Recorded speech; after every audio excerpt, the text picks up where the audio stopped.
بسم اللہ الرحمن الرحیم۔ السلام علیکم۔ پروگرام الکلام میں خوش آمدید۔ میں ہوں آپ کا ہوسٹ محمد شعیب رضا۔ ناظرین کرام، پروگرام کے پہلے حصے میں ہم قرآن کریم کی کچھ آیات کو سمجھنے کی کوشش کرتے ہیں اور دوسرے حصہ میں اپنے عہد کے نمائندہ سیاسی، سماجی، مذہبی موضوعات پر پیدا ہونے والے سوالات کے جوابات ایک نئے نقطہ نظر سے جاننے کی کوشش کرتے ہیں۔ حسب سابق ہمارے ساتھ شریک گفتگو ہیں جناب محمد امانت رسول صاحب۔ امان صاحب، بہت شکریہ آپ کے وقت کا۔ میری معاونت کے لیے موجود ہیں محترمہ نورین صاحبہ۔ Thank you so much madam. ناظرین کرام، آپ کی سکرین پہ ہمارا واٹس ایپ نمبر آ رہا ہوگا، آپ اپنے سوالات اس واٹس ایپ نمبر پر بھیج سکتے ہیں۔ ہم انشاءاللہ آپ کے سوالات کو ضرور ایڈریس کریں گے۔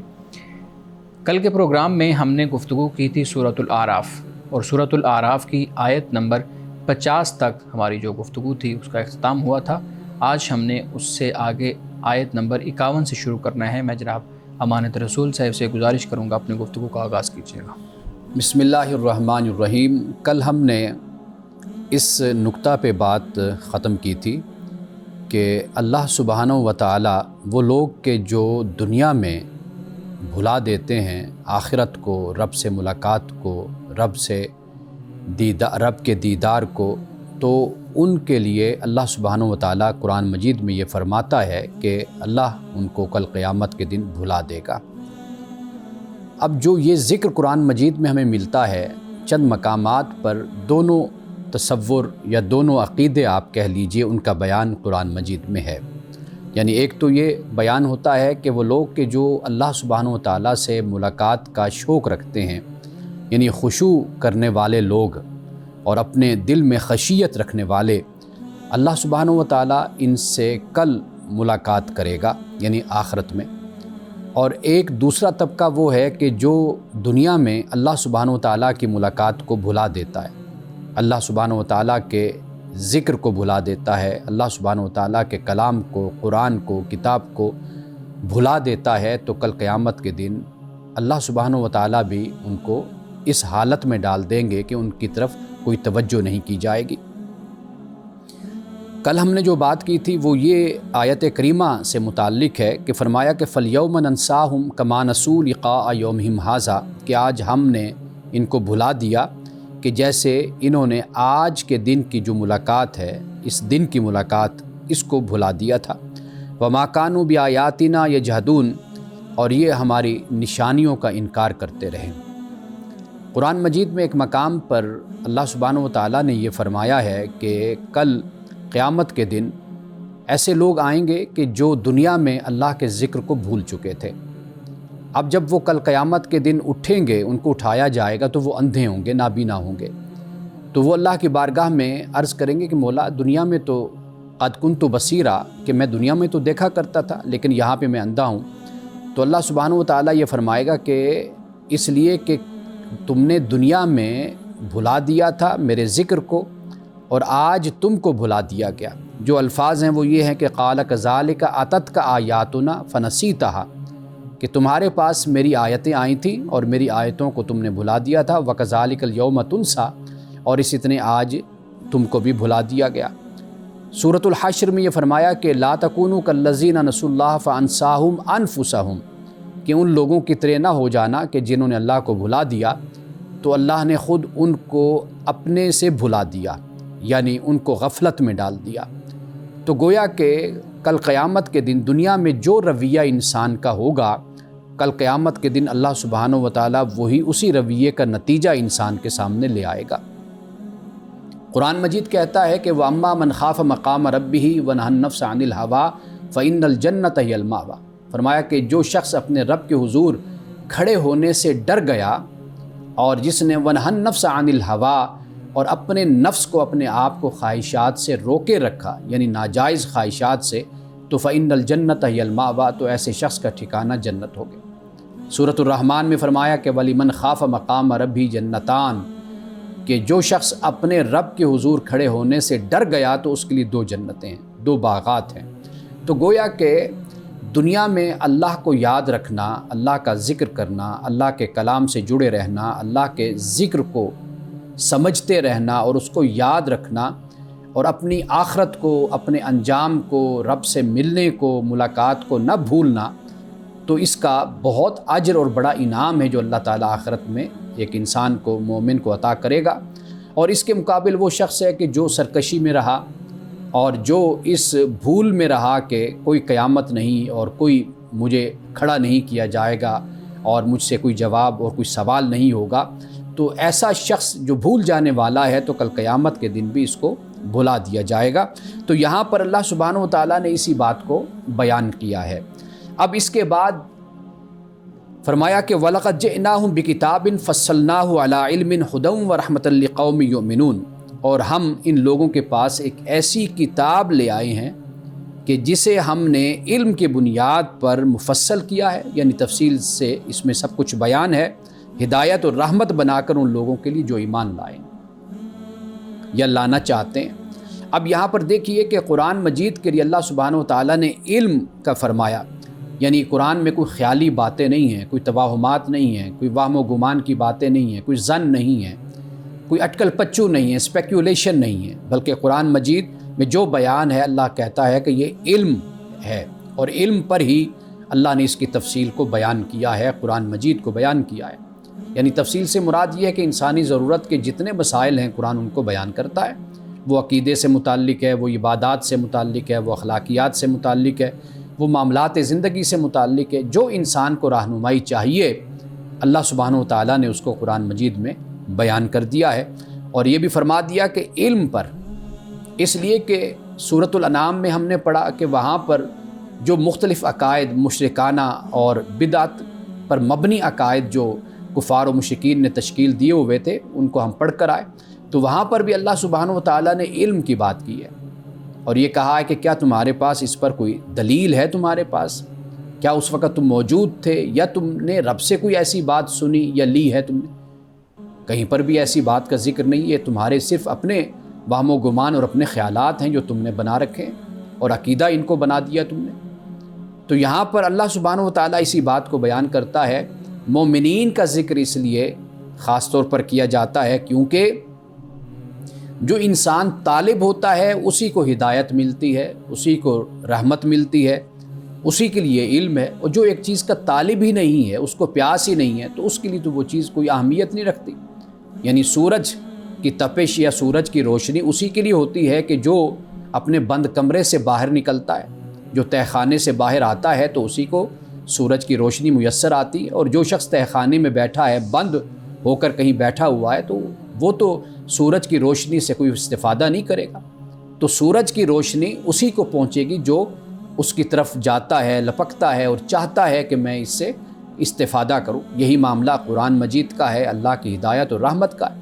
جو چاہے گا تو اسی کو تو سب کچھ ملتا ہے، اور جو نہیں چاہتا تو وہ اپنی سرکشی اور اپنی ضد کی بنیاد پر پھر نعمت سے اور رحمت سے اور ہدایت سے محروم رہتا ہے۔ اب آخری آیت میں اسی بات کو بیان کیا کہ فرمایا کہ یہ لوگ جو ہیں کیا یہ انتظار کرتے ہیں کس کا؟ تعویل کا۔ اب تعویل سے مراد یہ ہے کہ قرآن مجید میں اللہ سبحانہ و تعالیٰ نے باتوں کو بھی بیان کیا اور وعیدوں کو بھی بیان کیا، انجام کو بیان کیا، یعنی تعویل کا ایک ترجمہ انجام ہوتا ہے۔ یعنی کیا یہ لوگ انتظار کرتے ہیں کس کا؟ تعویل کا انتظار کرتے ہیں، انجام کا انتظار کرتے ہیں کہ قرآن مجید نے جن وعیدوں کو بیان کیا ہے یہ اس کی انتظار میں ہے کہ وہ ہمارے سامنے ہو، عذاب آئے، ہم پر مصیبت اترے، ہمیں عذاب کا شکار کیا جائے تو پھر ہم مانیں گے، یا قیامت ہمارے سامنے آ جائے۔ تو یہاں پر تعویل یہ فرمایا، یوم یاتی تعویلہ، فرمایا کہ جس دن اس کی تعویل ظاہر ہو جائے گی، یقول الذین نسوا من قبل، تو وہ لوگ جو اس کو پہلے بھولے ہوئے تھے تو وہ بول اٹھیں گے، کیا کہیں گے؟ قد جاءت رسل ربنا بالحق، کہ تحقیق ہمارے رب کے پیغمبر حق لے کر آئے تھے، یعنی اللہ کے پیغمبر ہمارے پاس آئے تھے۔ پھر جب حقیقت کھل کر سامنے آ جائے گی، تعویل ظاہر ہو جائے گی، انجام ظاہر ہو جائے گا، وعید اور وعدہ جو بھی اللہ نے بیان کیا وہ ظاہر ہو جائے گا، تو کہیں گے کہ ہاں ہمارے پاس تو پیغمبر آئے تھے، حق لے کر آئے تھے۔ یعنی اب اس میں ان کی پشیمانی کا اور ان کے پچھتاوے کا اظہار ہو رہا ہے کہ اب وہ تسلیم کریں گے کہ ہاں ہمارے پاس رسول، پیغمبر، نبی ہمارے پاس آئے تھے، لیکن ہم نے جان بوجھ کر ضد سے، سرکشی سے، بغاوت سے، تعصب سے ہم نے ان کا انکار کر دیا تھا۔ ناظرین کرام، یہاں وقت ہوا چاہتا ہے ایک بریک کا، ہمارے ساتھ رہیے گا۔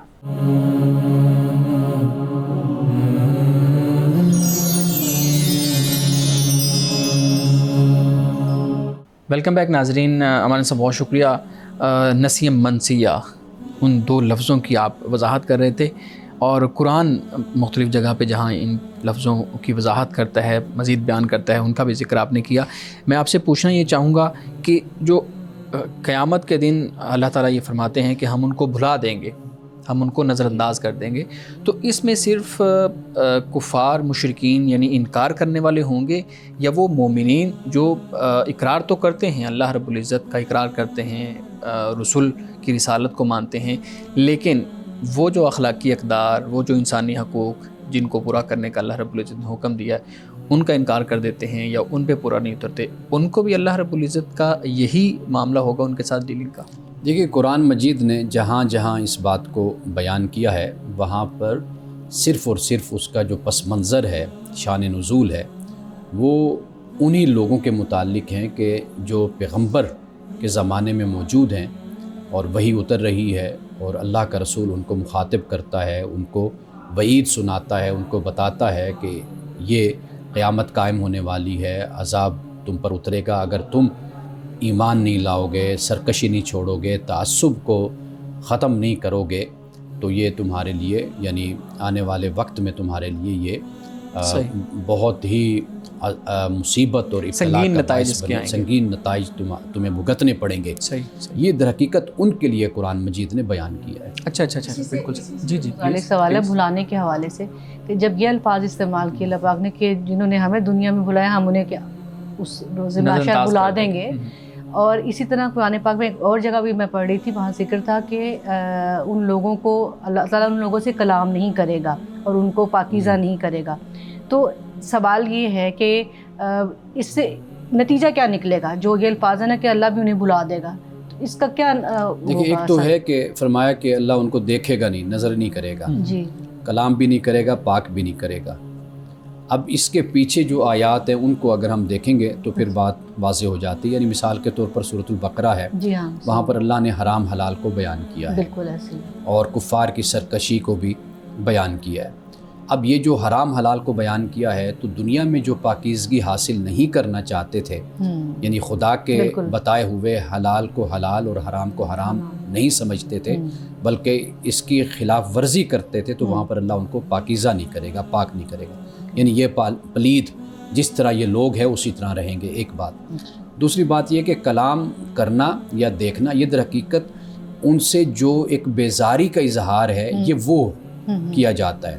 یعنی اس کا اظہار ہو رہا ہے یہاں پر کہ یہ ایسے بدبخت اور بد نصیب لوگ ہیں کہ پیغمبر کا زمانہ بھی پاتے ہیں، ان کے سامنے حقیقت اور حق کھل کر بھی آ جاتا ہے، سب کچھ پیغمبر ان میں موجود ہیں، لیکن اس کے باوجود یہ اتنے سرکش اور اتنے متعصب لوگ ہیں، اتنے کینہ پرور لوگ ہیں کہ یہ ایمان کی طرف آتے ہی نہیں ہیں.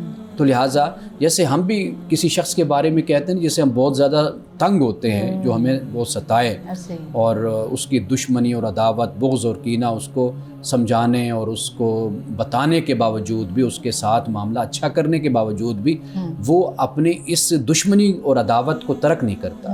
تو ہم پھر اس کے بارے میں ہی کہتے ہیں کہ میں ایسے شخص کو نہ دیکھنا چاہتا ہوں، میں اس سے کلام بھی نہیں کرنا چاہتا، یہ ایسا شخص ہے، یہ میرے پاس آئے نہ، مجھے نظر بھی نہ آئے. تو یہ در حقیقت ایک بیزاری جو ہوتی ہے اس کو زیادہ شدت کے ساتھ اس کا اظہار وہ انہی الفاظ میں ہوتا ہے. اور پھر اس بیزاری کا مطلب یہ ہوا کہ وہ اللہ کی رحمت جو ہے ایونچولی اس سے وہ فیضیاب نہیں ہو سکے. جی، کل قیامت کے دن جو دنیا میں جن کو مہلت اور مدت دی گئی، جی، اگر وہ اس پر فائدہ نہیں حاصل کرتے اور اپنی اصلاح نہیں کرتے تو واضح بات ہے کہ وہ دنیا کے بعد اب جو آخرت کا معاملہ ہے وہ تو اب نتائج بھگتنے کا معاملہ ہے نا.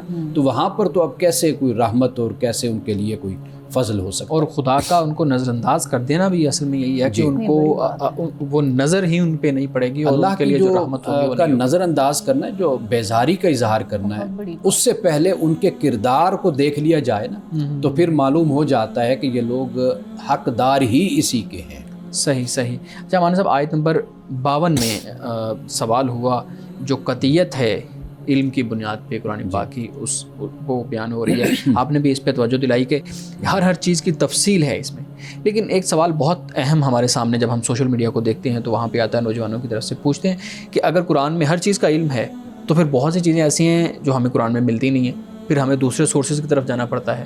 تو آپ بتائیے گا کہ اس کا کیا مطلب ہے کہ ہر چیز کا علم وہ ہے نا رتبی ولا یابس، ہر چیز کا علم اس میں قرآن میں ہے، تو اس کا کیا مطلب ہے؟ اس کا مطلب جو ہمارے ہاں سمجھا گیا ہے نا، بدقسمتی یہ ہے کہ ہمارے کئی علماء نے بھی اس کا مطلب یہی لیا کہ قرآن مجید میں ہر چیز موجود ہے، اور وہ اس کو ثابت کرنے پر پھر لگ جاتے ہیں. جب ان سے سوال کیا جاتا ہے تو وہ پھر اس کے مختلف جوابات دینے کی کوشش کرتے ہیں، جس سے پھر سوال کرنے والے کی جو تسلی ہے وہ تشفی اس کی نہیں ہوتی. اصل اس سے مراد یہ ہے کہ ایک تو آپ یہ مد نظر رکھیے کہ قرآن جس معاشرے میں اترا وہاں کے رہنے والوں کی طلب کیا تھی، ضرورت کیا تھی. ایک تو اس طلب اور ضرورت کو قرآن مجید نے پورا کیا. جو انسان اس وقت سامنے تھا، ہاں، ان کو عقیدے کی ضرورت تھی تو قرآن مجید نے عقیدے کو بیان کیا. شرک کے بارے میں ان کو جس طرح خوراک کے حوالے سے ضرورت تھی، پینے کے حوالے سے ضرورت تھی، ان کو لباس کے حوالے سے ضرورت تھی، دیگر احکام کی جو ایک انسانی زندگی جس پر قائم ہوتی ہے وہ اس میں رہنمائی موجود ہے. اچھا، اب اس کے علاوہ یعنی ان کا جو ایک سیاسی سیٹ اپ تھا، جو جس حد تک جو نظام تھا، اس نظام میں بھی اصلاح کی ضرورت تھی. قرآن مجید نے اس حوالے سے بھی گائیڈ کر دیا. اسی طرح نکاح اور طلاق کے بہت سے مسائل تھے، وہ بھی اس حوالے سے بھی بتا دیا. اسی طرح انسانی زندگی میں جو مختلف اختلافات اور نزاع ہوتے ہیں، جھگڑے ہوتے ہیں، ان کا حل بھی وراثت بہت بڑا ایک شعبہ ہے، قرآن مجید نے بتایا. وراثت جو معاملات اس وقت تھے اس کی بھی وضاحت، ریلیشن شپ آپس کے معاملات، تعلقات، ان کو بھی بیان کر دیا.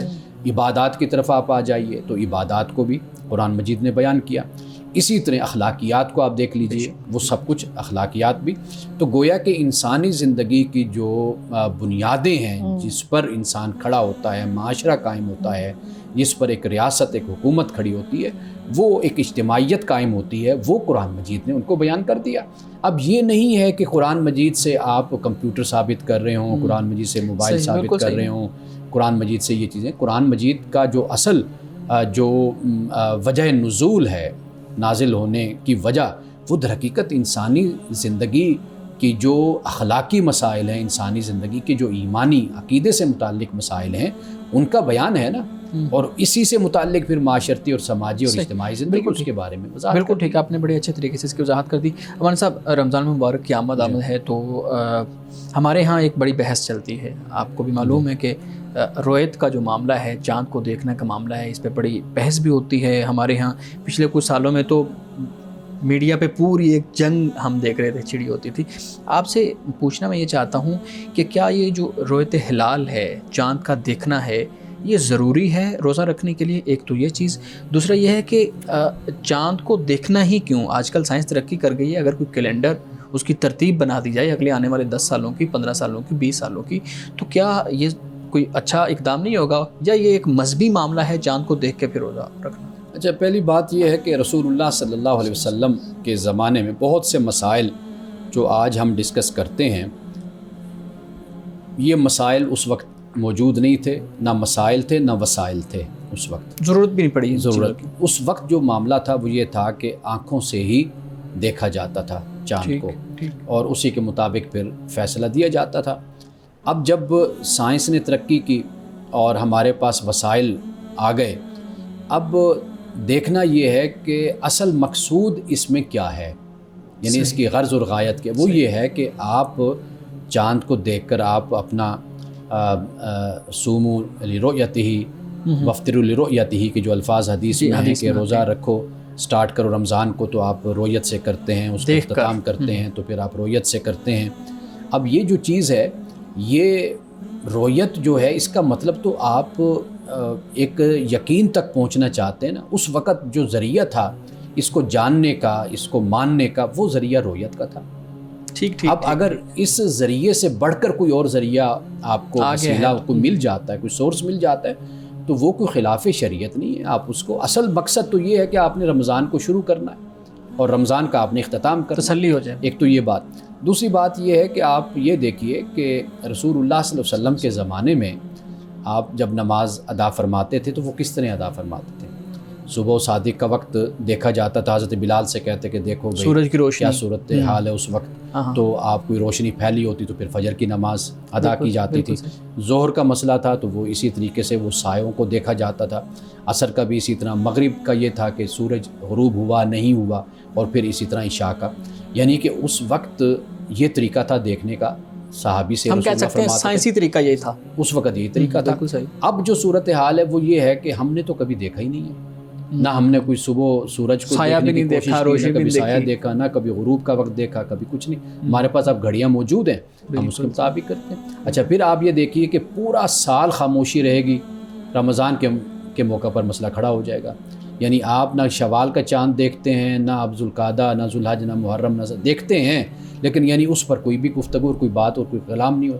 جیسے یہ معاملہ آئے گا تو اس پر بڑا اہتمام اور بہت کچھ پھر اس پر نزاع شروع ہو جاتا ہے. تو میرا ذاتی خیال یہ ہے کہ جس کی طرف آپ نے اشارہ کیا, اب جو کیلنڈر ہے نا وہ ایک صدی کا نہیں کئی صدیوں کا بن جاتا ہے, اور ایکوریٹ بھی ہوتا ہے.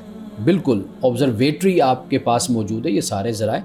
اس کا تعلق جو ہے ہی نہیں اس مسئلے سے کہ آپ یہ سپرد کسی مذہبی طبقے کے یا علماء کے آپ سپرد کر دیں. آپ دنیا میں چلے جائیں, آپ دیکھ لیجئے کہ آپ کے پاس آبزرویٹری ہے, آپ کے پاس سائنٹسٹ ہیں, علم فلکیات رکھنے والے لوگ ہیں, آپ ان سے استفادہ کریں. وہ جس طرح بتا دیتے ہیں کہ بھئی اس وقت چاند کی رؤیت ہے تو آپ اسی کو اختیار کر لیجئے. صحیح.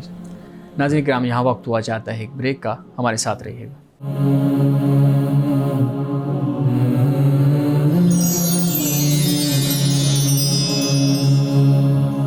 پروگرام میں ایک دفعہ پھر خوش آمدید. امان صاحب, بات ہو رہی ہے رویت ہلال اور پھر رویت ہلال کمیٹی کی. آپ بتائیے کہ ہمارے ہاں رویت ہلال کمیٹی کا کبھی بجٹ سامنے لے کے آیا جاتا ہے, کبھی اس کے ممبرز کے نام سامنے لے کے آئے جاتے ہیں, کبھی یہ بتایا جاتا ہے کہ کتنے لوگ ہیں اس میں کمیٹی کے اندر, اس کی کیا ضرورت ہے, اس کی ضرورت ہے نہیں ہے, بڑی بحث ہوتی ہے. آپ کا کیا موقف ہے, کیا رائے ہے؟ رویت ہلال کمیٹی جو ہمارے ہاں علماء پہ مشتمل ہے اور اس میں کچھ اسپارکو کے, کچھ فلکیات کے ماہرین ہیں, ان کی ضرورت ہے, یا آپ کا خیال ہے کہ صرف ایک ہی شعبہ جو سائنس کا جس کی ڈومین ہے وہ ہونا چاہیے؟ دیکھیے, جس کی ڈومین ہے یہ اسی کے ہی سپرد معاملہ ہونا چاہیے. ہمارے ہاں رویت ہلال کمیٹی ہو یا اس طرح کی اور کمیٹیاں بنائی جاتی ہیں, ان کے اپنے سیاسی عوامل اور سیاسی اسباب ہوتے ہیں. اچھا. اور یہ ایوب خان صاحب کے دور سے ہی یہ معاملہ اسی طرح کا چل رہا ہے, اور اس پر بہت کچھ لکھا اب جا چکا ہے. ڈاکٹر جاوید اقبال صاحب کی جو کتاب ہے چاک گریباں, اس کو آپ دیکھ لیجئے. اس کے علاوہ اگر ان سے آپ کی ملاقاتیں ہوئی ہوں تو ان کی زبانی بھی آپ نے بہت سی باتیں ایسی سنی ہوں گی. اصل میں ان کو جو قائم کیا جاتا ہے اس کے کچھ اور عوامل اور کچھ اور اس کے اسباب ہوتے ہیں, لیکن حقیقت یہ ہے کہ ان مسائل کے لیے جس کا جو شعبہ ہوتا ہے, جو اس کا ماہر ہے, یہ اسی کا ہی کام ہوتا ہے. علماء کی ذمہ داری ہوتی ہے کہ جس طرح مذہبی مسائل ہیں حکومت ان کو اپنے ساتھ شامل کرتی ہے, جیسے عدالت کا ایک نظام ہے, اس میں جہاں پر شریعت اور دین کی رہنمائی کی ضرورت ہے تو وہاں پر علماء کی ضرورت ہے, اس میں کوئی شک نہیں ہے. لیکن جب ایک شعبہ بالکل ہی جدا ہے اس سے, یعنی اس کا تعلق ہی سائنس کے ساتھ ہے, فلکیات کے ساتھ ہے, یہ انہی کے سپرد ہونا چاہیے, اور اسی کو ہی وہ سنبھالیں اور اس کو وہ اعلان کریں جب بھی ایسے موقع آئیں, تو اسی پر ہی عوام جو ہے اس پر عمل کرے. صحیح. امان صاحب, رمضان المبارک کے حوالے سے ایک بہت اہم سوال ہے.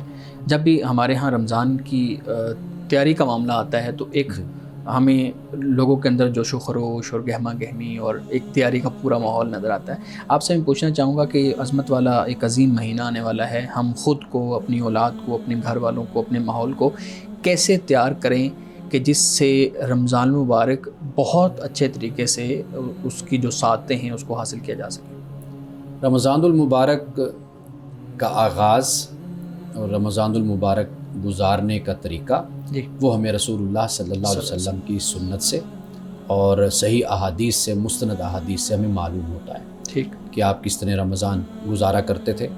اور میں یہاں پر بھی ایک بات عرض کر دوں کہ رسول اللہ صلی اللہ علیہ وسلم کے اکثر جو رمضان تھے وہ شدید مصروفیت کے رمضان تھے. اچھا. مدینے سے آپ باہر ہیں, مثال کے طور پر دیکھیے غزوہ بدر ہوا 17 رمضان کو ہوا, اسی طرح فتح مکہ ہے وہ بھی رمضان میں ہے, ٹھیک ہے نا جی. اسی طرح اگر آپ دیکھیں غزوہ خندق ہے وہ بھی شاید رمضان سے کچھ وقت پہلے ختم ہوئی. غزوہ احد ہے وہ 4 شوال کو ہوتی ہے، یعنی رمضان کے 2-3 دن کے بعد. اسی طرح آپ صلی اللہ علیہ وسلم کی حیات مبارکہ میں جو رمضان آئے مدینہ میں، چونکہ فرضیت رمضان کی یعنی روزوں کی وہ جی مدینہ میں جب ہجرت ہوئی تو آپ دیکھیے کہ 9 رمضان غالباً رسول اللہ کے مدینے میں آئے، اور ایک رمضان وہ تھا غزوہ تبوک پر آپ گئے ہوئے تھے. اگر آپ شمار کریں گے نا، دیکھیں گے، جائزہ لیں گے، تو شاید ایک رمضان ہے جو سکون کا رسول اللہ کا گزرا اچھا مدینے میں. باقی یا تو ابھی آ رہے ہیں، یا جانے کی تیاری ہے، یا دشمن سر پر منڈلا رہا ہے، یا ابھی جنگ کی تیاریوں میں سخت حالات میں سخت حالات میں روزے بھی رکھے آپ نے، صحابہ نے بھی روزے رکھے، آپ نے اہتمام بھی فرمایا. اور پھر ایک رمضان ہے کہ جس میں وہ حضرت سفیان، حضرت سلمان فارسی رضی اللہ تعالیٰ عنہ سے جو روایت خطبہ کیا جاتا ہے وہ ایک خطبہ ہے، یعنی وہ ایک ہی وہ رمضان ہے، ایسا رمضان جس میں رسول اللہ بالکل کے ساتھ یعنی امن کے ساتھ وہاں پہ آپ رہے. باقی وہ اسی کشمکش کہہ لیجئے دشمنان دین کے ساتھ آپ کی رہی، کبھی آ رہے ہیں تو کبھی جا رہے ہیں، تو کبھی اسی رمضان کے اندر ہی تیاریاں ہو رہی ہیں، کبھی سفر میں ہیں. تو یہ اس طرح باقی رمضان لیکن روزے کی حالت میں روزے کی حالت میں رہے، اور یعنی شب بیداری کہہ لیجئے، آپ کی عبادت، وہ معاملات بھی ساتھ ساتھ چلتے رہے. اور اعتکاف اگر آپ کا ایک دفعہ رہ گیا تھا تو آپ نے اگلی دفعہ پھر وہ 20 دن کا مکمل کیا، اعتکاف بھی آپ نے کیا. تو گویا کہ رسول اللہ صلی اللہ علیہ وسلم کی جو حیات مبارکہ ہے وہ مشقتوں سے بھری ہوئی آپ کی حیات مبارکہ ہے.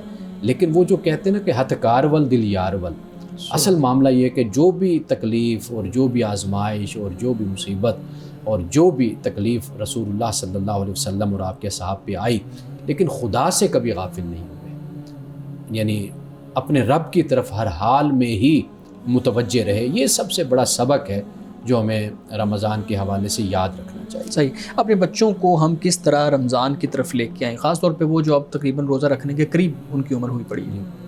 دیکھیے سب سے بڑی بات تو یہ ہوتی ہے نا کہ آپ کا پورا سال سپورٹ کرتا ہے رمضان کو، یعنی آپ نے پورا سال کیسے گزارا. یعنی یکدم اگر آپ کو بخار چڑھتا ہے تو اس بخار سے آپ تو متاثر ہو سکتے ہیں لیکن آپ کے بچے نہیں ہو سکتے. بالکل صحیح. طریقہ یہ کہ آپ کے 11 مہینے کیسے گزرے، آپ ہلکی پھلکی عبادت، نماز، تلقین، نصیحت، تبلیغ، یہ آپ اپنے بچوں کو کرتے رہتے ہیں، گھر کا ماحول اس طرح رکھتے ہیں تو پھر بچے اس میں شامل ہوتے رہتے ہیں، ایک عادی ہوتے ہیں نا، پھر ان کے لیے مشکل نہیں ہوتا چیز کو قبول کرنا. یہ سب سے اہم بات ہوتی ہے. اب ہمارے ہاں جو رمضان ہے یہ ایک رسمی انداز اختیار کر لیا گیا نا کہ رمضان آ گیا تو پھر بھاگ بھاگ کے نمازیں بھی پڑھنا شروع کر دیں اور بھاگ بھاگ کے نیکیاں کرنا شروع کر دیں. تو اس میں کوئی شک نہیں ہے کہ رمضان میں خصوصی اہتمام ہوتا ہے، لیکن مومن مسلمان یہ نہیں کرتا کہ 11 مہینوں میں بالکل ہی نیکی سے بالکل کٹ جائے اور پھر جیسے رمضان آئے تو پھر وہ پتہ لگے کہ جی اب رمضان آ گیا. تو یہ جو طرز زندگی ہم نے اختیار کر رکھی ہے تو اس کی تو اسلام میں کوئی یہ بڑی بات تو ہمارے ہاں بہت نظر آتی ہے. بلکہ میں یہ بھی پوچھنا چاہوں گی کہ آپ نے تو ذکر کیا آپ صلی اللہ علیہ وسلم کتنی زیادہ مشقت کے اوقات میں بھی آپ نے روزوں کا جس طرح اہتمام کیا، تو ہمارے ہاں پریکٹس بالکل الٹ ہے. اب پہلے یہ کام ہوتا تھا کہ اپنا وقت روزے کی حالت میں گزارنے کے لیے ٹی وی کا سہارا لیا جاتا تھا. آج کل تو چھوٹے چھوٹے ٹی وی سب کے ہاتھوں میں پڑے ہوئے ہیں موبائلز کی شکل میں. تو اپنی یعنی بس یہ کہ کھانے پینے سے رک گئے ہیں، نکاہت اور کمزوری ہے. اب اس چیز کو کہ وقت کیسے کاٹنا ہے تو ہم اس طرح کی مصروفیات ہم نے پال لی ہیں. تو ہمارا تو طریقہ بالکل ہی جدا ہے. نوجوان بالخصوص میں نے دیکھے ہیں کہ جو پڑے ہوئے ہوتے ہیں بستروں پہ یا موبائل ہاتھ میں ہے یا ٹی وی ہے، اس طرح یا سو کے وقت گزار لیتے ہیں. دیکھیے بات یہ ہے کہ سونا بھی عبادت ہے، اس میں کوئی شک نہیں ہے. یعنی ایک روزہ دار ہے وہ آرام کرتا ہے، اس کا آرام کرنا بھی عبادت ہے، کیونکہ حالت روزہ میں، حالت عبادت میں یہ اپنی کسی دوسرے کو تکلیف نہیں دے رہا، تکلیف نہیں دے رہا. لیکن یہ ہے کہ اپنا وقت گزارنے کے لیے ایسی حالت میں بہترین جو طریقہ ہوتا ہے وہ قرآن کی تلاوت ہے، وہ نیکی کے کام ہیں. کئی کام ایسے ہوتے ہیں کہ جو ناجائز نہیں ہوتے، یعنی ہم یہ نہیں کہہ سکتے کہ یہ حرام ہے یا ناجائز ہے، لیکن وہ وقت کے ضیاع کا باعث بن رہے ہوتے ہیں ایک خاص ماحول کے اندر. یعنی مثال کے طور پر بچہ ہے، امتحان اس کا سر پر ہے اور وہ بیٹھا ہوا سو رہا ہے، کام کر رہا ہے کوئی اور کام، اب وہ جائز تو کام ہے لیکن اب وہ جو حالات ہیں، وقت ہے، وہ اس بات کا تقاضا کرتے ہیں کہ بھائی اب یہ کام نہ کرو. بے شک یہ جائز ہے، ٹھیک ہے، لیکن اب وہ کرو کام. اسی طرح رمضان میں بہت سے جائز کام مباح ہوتے ہیں، انسان باقی زندگی میں وہ کرتا رہتا ہے، لیکن رمضان میں خصوصی طور پر انسان کو اس پر فوکس کرنا چاہیے کہ قرآن رمضان میں اترا ہے، روزہ رمضان میں ہے، تو لہٰذا ایک مسلمان کو یہ چاہیے کہ حالت روزہ میں اور رمضان میں وہ زیادہ سے زیادہ وقت عبادت میں، تلاوت میں اور ان چیزوں میں گزارے۔ تو ایک اور بات عمانہ صاحب کہ ہماری جو مارکیٹس ہیں، میں یہ چاہوں گی کہ آپ اس طرف توجہ مبذول کروائیں کہ ہماری جو پرائس کنٹرول کمیٹی ہے وہ اس رمضان میں جب بھی روزے آتے ہیں، شروع ہوتے ہیں، ہر چیز مہنگی ہو جاتی ہے، اور لوگ جو روزے سے مستفید ہوتے ہیں ان کو کچھ کھلانے پلانے پہ یہ بھی تو اجر و ثواب کا باعث ہوگا کہ ہمارے معاشرے میں اس طرف توجہ کی جائے۔ تو آپ اس بارے میں ذرا یعنی تاجروں کو بھی اور جو منتظمین ہیں ہمارے شہر کے ان کے لیے آپ کچھ بات ضرور بتائیے۔ اس سوال کا جواب ہم بریک کے بعد لے لیتے ہیں۔ ناظرین کرام، یہاں وقت ہوا چاہتا ہے ایک بریک کا، ہمارے ساتھ رہیے۔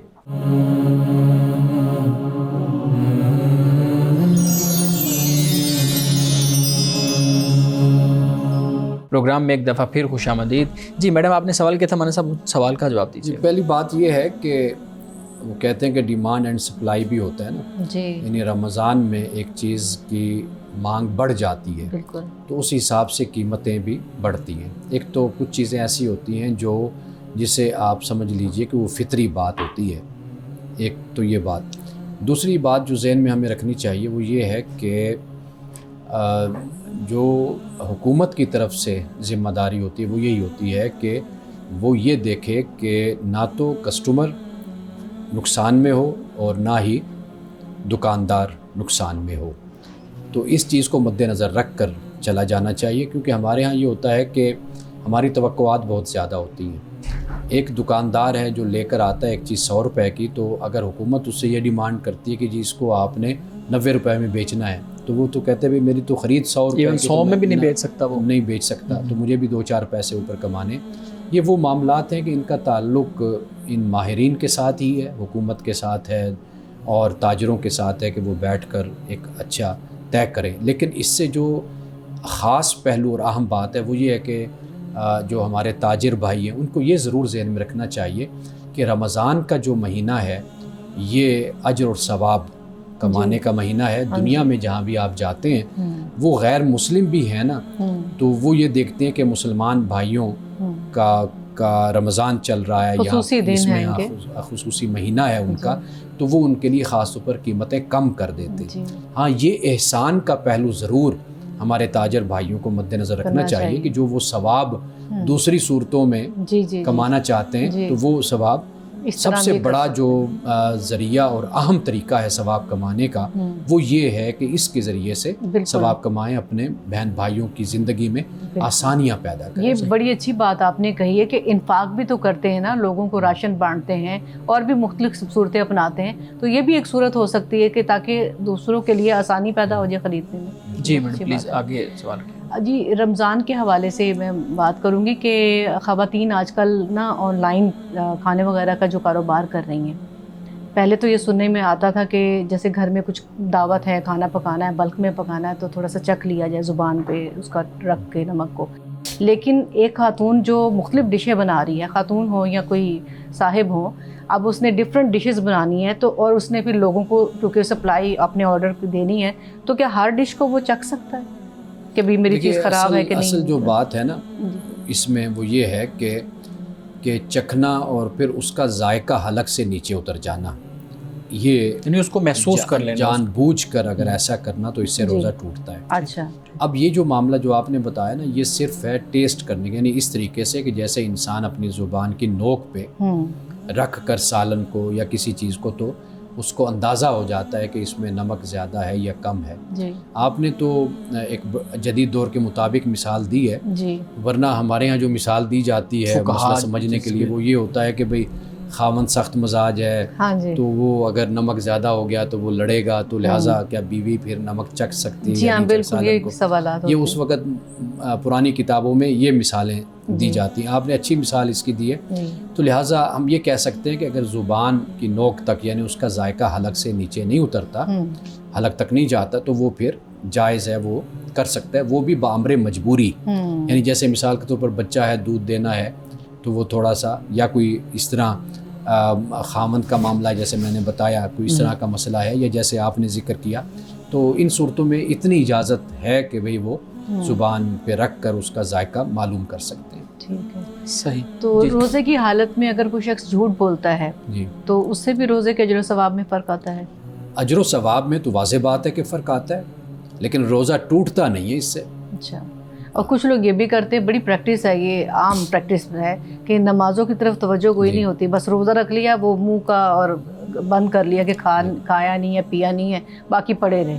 اس بارے میں آپ کیا کہتے ہیں؟ دیکھیے، اس بارے میں واضح بات ہے کہ روزہ انسان جب رکھتا ہے تو یہ ایک آسان طریقہ یہ ہوتا ہے کہ روزہ رکھ کر نہ کھانا نہ پینا، بلکہ مصروفیات بڑھتی نہیں ہے، کم ہو جاتی ہے، تو لوگ روزہ رکھ لیتے ہیں۔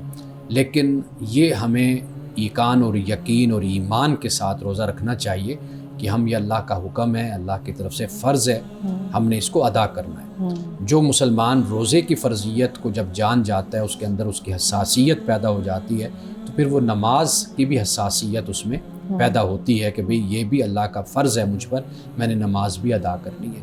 باقی اگر کوئی اس طرح روزہ رکھتا ہے تو یہ ایک رسمی بات ہو جاتی ہے، ہم بہت سے کام بطور رسم کے بھی کرتے رہتے ہیں۔ مثال کے طور پر گھر میں اگر افراد مسلمان ہیں، اچھے مسلمان ہیں، ایک آدھا شخص دانا ایسا بھی بیچ میں ہوتا ہے کہ جو جس کا کوئی اسلام سے دین سے تعلق نہیں ہوتا، وہ مختلف خیالات اور نظریات رکھتا ہے، لیکن وہ گھر والوں کے ساتھ روزہ رکھ لیتا ہے، کہتے ہیں چلو سحری کے ٹائم اٹھ کے کھانا کھا لیں گے اور افطاری کے ٹائم مطلب کھانا کھا لیں گے، تو وہ اس کو اس سے کوئی غرض نہیں ہوتی۔ اب اس نے ایک رسم کے طور پر گھر والوں کے ساتھ روزہ رکھ لیا، ایک عادت کے طور پر۔ اب دیکھیے اس کا تو پھر کوئی اجر اور ثواب نہیں ہوتا نا۔ باقی میرا تو معاملہ یہ ہے کہ میں تو یہ کہتا ہوں کہ یہ معاملہ انسان کا اور اس کے خدا کا، بندے اور خدا کا معاملہ ہے، وہ جانتا ہے کہ اس کے بندے کی کیا کیفیت اور کیا حالت ہے۔ مولانا صاحب، آج کی حدیث مبارکہ بیان کیجیے گا۔ آج کی حدیث ماہ رمضان کی برکت اور فضیلت کے حوالے سے ہے۔ حضرت ابو ہریرہ رضی اللہ تعالی عنہ سے روایت ہے، آپ فرماتے ہیں کہ رسول اللہ نے فرمایا کہ جب رمضان آتا ہے تو جنت کے دروازے کھول دیے جاتے ہیں اور دوزخ کے دروازے بند کر دیے جاتے ہیں اور شیاطین جکڑ دیے جاتے ہیں۔ اور ایک حدیث میں یہ الفاظ بھی آتے ہیں کہ ابواب الرحمہ، یعنی جنت کے دروازے کھول دیے جاتے ہیں۔ ایک حدیث میں روایت میں یہ ہے کہ رحمت کے دروازے کھول دیے جاتے ہیں۔ ناظرین کرام، اس دعا کے ساتھ اپنے پروگرام کا اختتام کریں گے۔ اللہ رب العزت حسن کلام اور تاثیر کلام عطا فرمائے، ہماری زبان کے گروں کو کھول دے اور سننے والوں تک خیر کا پیغام پہنچے۔ اجازت دیجیے، خدا حافظ۔